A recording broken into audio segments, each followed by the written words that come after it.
নাবিল গ্রুপকে 700 কোটি টাকা এলসির এগেনস্টে লোন দেওয়া হয়েছে, পরে এই মালামাল বিক্রি করে ব্যাংকে টাকা ফেরত দেওয়া হয়নি। দুষ্টু লোকরা বলে সেটা কোনো এক দলের নির্বাচনে তহবিলে গেছে।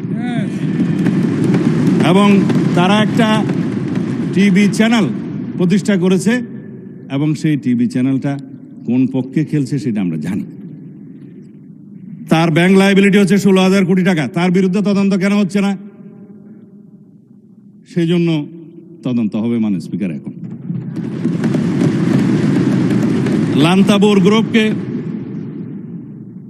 হেড অফিসের অ্যাপ্রুভেল ছাড়া নির্বাচনের আগে 40 কোটি টাকা লোন দেওয়া হয়েছে, যার কোনো সদুত্তর নাই। এগুলো তদন্ত হবে মাননীয় স্পিকার।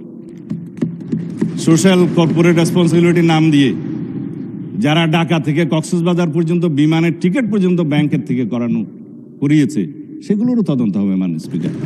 রেকর্ড আছে, এগুলো পত্রিকায় প্রকাশিত হয়েছে। এই আরডিএস প্রকল্প থেকে, এলসির এগেনস্টে লোন দেয়া থেকে, এই যে গ্রুপের কথা বললাম, নামও তো মনে নেই, লান্তাপুর না কি যেন, লান্তাবুর, এগুলো তদন্ত হবে।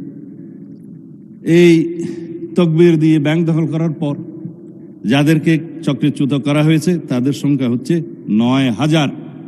অন্যায্যভাবে কোনো আইন কানুন না দেখিয়ে তাদেরকে নিয়ম বহির্ভূতভাবে চাকরিচ্যুত করা হয়েছে। তারা প্রায় সময় ডেমনস্ট্রেশন করে রাস্তায়, আপনারা দেখতে পারেন পত্রিকায়।